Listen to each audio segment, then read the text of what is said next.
کل ایمان رضا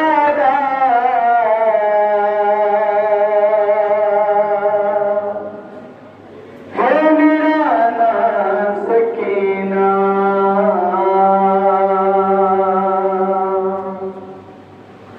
مجھے مارو نہ تماشا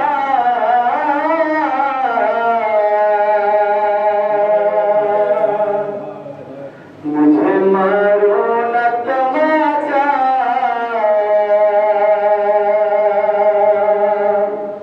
ہے میرا نام سکینہ ہے میرا نام سکینہ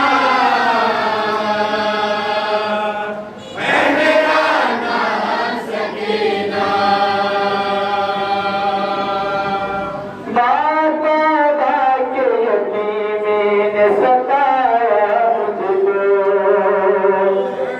شمر نے ماں کے دلوں سے رلایا مجھ کو شمر نے ماں کے دلوں سے رلایا مجھ کو میں نے ہر ظلم اٹھایا سکینہ ہے میرا نام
اور